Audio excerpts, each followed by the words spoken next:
then y'all pull up all these pictures and you're like, oh, that's the dessert you're eating? All right, so that's the candle? Okay, that's the same candle. I know that. 45 minutes to an hour. 45 minutes to an hour? Wait, can you run that long? No offense. That's how I got married, dog. You know, my first date, bro. Damn, was that what you did? Yeah, my first date with her. I think a guy's more comfortable being alone than a girl. This is like, I mean, that's a whole nother think so? Okay. There you go. And here we go. Welcome to the Men Don't Know podcast. I'm the man of many friends, your host and creator, Chris Boone. And here on the podcast, we talk with a bunch of guys. We ask a bunch of women questions over wine and cocktails. Whether you listen to it on Google Play, iHeartRadio, Spotify, Apple Podcasts, SoundCloud, Pandora, YouTube Audio, where you downloaded that Men Don't Know podcast app, I cannot thank y'all enough. Merch store is open as always, but hit me up on Instagram at Men Don't Know, Twitter at Men Don't Know 1, shoot me an email, Chris at MenDon'tKnow.com, or hop on the MenDon'tKnow.com website and shoot me a message. Jess, how are we doing? We are doing good. All right. For everybody new to this is our Romcom for the weekend. And what this basically is we try to help couples and guys starting to do a little Netflix and chill. It's fall time, cuddle season. And we want to give you the weekend movie that you should watch with that certain someone. All right, Jess. So the movie we had picked out today is on Netflix, and it is what? It is Always Be My Maybe. Starring? Looks like this one was starring Ali Wong and a Randall Pank. Okay, yep. Synopsis. Let's go to the synopsis real quick so people understand. Childhood sweethearts have a fallen out and don't speak for 15 years, only to reconnect as adults when Sasha runs into Marcus in San Francisco. Although the old sparks are still there, the couple live in different worlds. I actually really love this movie.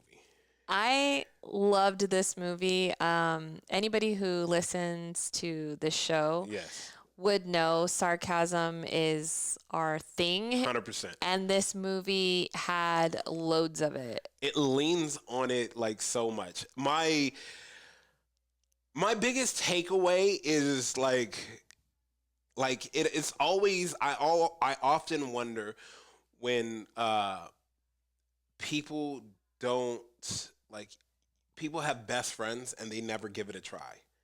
And okay. I feel like this movie was about best friends giving it a try, but doing it too early. Yeah, I could see that. I really felt like they kind of went along the storyline of them being together as kids and then going into that like sexual peak of like maybe high school when you really start exploring things. And then eventually, you know, they sleep together, which might not be as meaningful, obviously, when you're in high school as to when you're an adult. And just the way it completely goes awry, which a lot of things do in high school, miscommunication, everything else. And then how it comes full circle back to adulthood and them really reconnecting and really accepting each other for who they were at that point in their lives. Let me ask you this. Without giving it away, where did you feel like the best part of the movie took place? Oh, man. Honestly, I liked the beginning when they were still in high school and they slept together. And then like their whole interaction after they slept together and the way that the car was and just that whole night was hilarious to me. For me, I felt like what I liked the best where it went awry and it was like at peak was when they did the double date. Okay. That was probably one of the funniest parts of the movie for sure. They definitely have a surprise actor. If you don't look up anything, just watch the movie. But they have a actor that you would not expect to be in this movie at all. Not even the least. Like so far-fetched. And then him, the way he just portrayed himself as he's playing himself, but the way that they make him portray himself is hilarious. Like I could definitely, given our history, see one of us like knowing somebody in Hollywood like that, and then it just 100%. happening the same exact way. So it was 100%. definitely a hysterical like whole 20 minutes of that movie.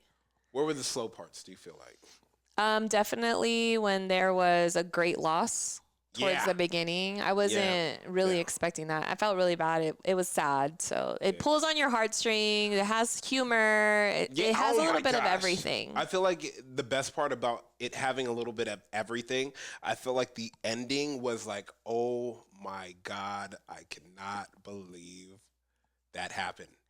Yeah. And it was just like I was like, fellas, the reason why I would tell you to watch this movie is because that ending, it's very sentimental, and it's like she is gonna pull on you and like hold you during the end of the movie. I feel like I feel like anybody that watches the movie at the end of this movie, they're gonna pull on you and hold on to you.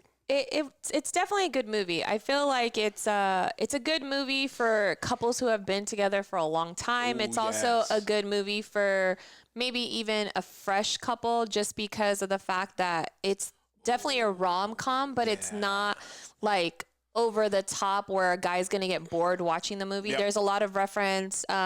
There's like funny hip hop scenes. There's definitely a lot of guy parts of this movie where it's more men humor. So I feel like it's very even for both parties to watch it, where neither one is gonna feel like I feel like this is a chick flick, or I feel like this is a raunchy guy comedy type of thing. I wouldn't even call it that, because of the fact that it plays on so many parts of dating and situations with restaurants, and when you run into I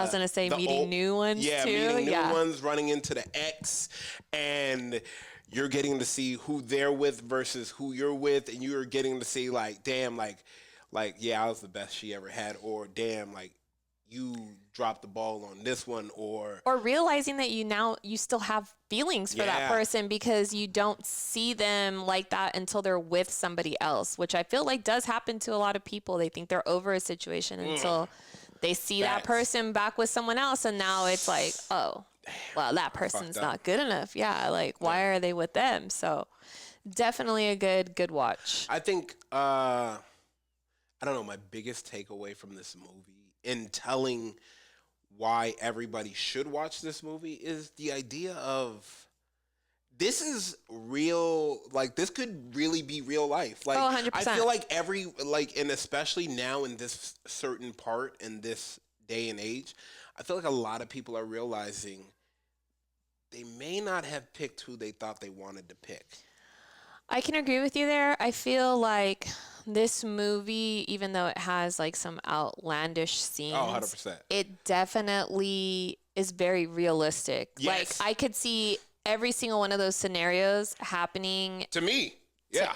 to him, basically. 100%. Yeah, for sure. Or anybody that we know, Yeah. it's not that far fetched. No, I mean, another great part, it's like the sarcasm humor of the relationship versus I've known you for so long, like The comfort level. yeah, I felt like the comfort level of Ali Wong and your boy, what was his name? Damn. Park, I think his last name is.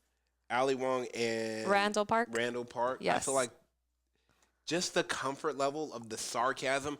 It's this close friend sarcasm that you would get, and you get to see it play out on a big picture. Yeah. Yeah, no, definitely. I feel like the sarcasm in it, some of it's very dry humor. Yeah. But it's it's definitely comfortable. There's times where I feel like in friendship where you have a response just like not even thinking. Yep. And other people are going to be like, oh my God, I can't believe you responded like that. But Yeah. between your friend and you, it's just like another comment. Yeah, that's exactly how it's supposed to be. I think just building and just going higher and higher in the movie and what's going on and how it's being played out, and just being able to, I would say, being able to just sit with it in the movie theater, and as you're watching it, you're just like, wow, this totally happens all the time. This is exactly like I can see this happening to me. Yeah, I think it's definitely going to give you a level of comfort where you're like, oh, dang, like that didn't just happen to me. Or like, I thought that this would only happen to this person I knew. Like, there's literally a little bit of everything in this movie. Yeah. It's a great rom-com. Again, it's not over the top. Nope.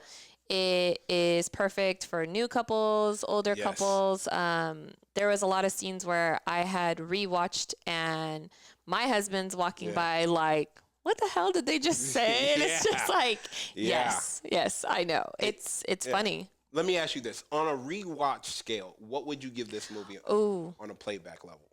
I would definitely rewatch this movie a couple of times. It's like on my scale of like 1 to 10, it's got to be like on my 7 or 8. I like that. 100%. Yeah. I would definitely give it, I'd give it an 8, and it's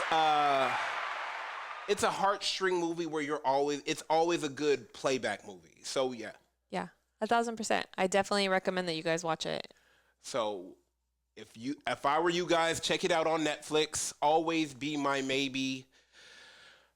That is it. I appreciate it. I appreciate you, Jess. Let's get up out of here. Else. All right. Peace.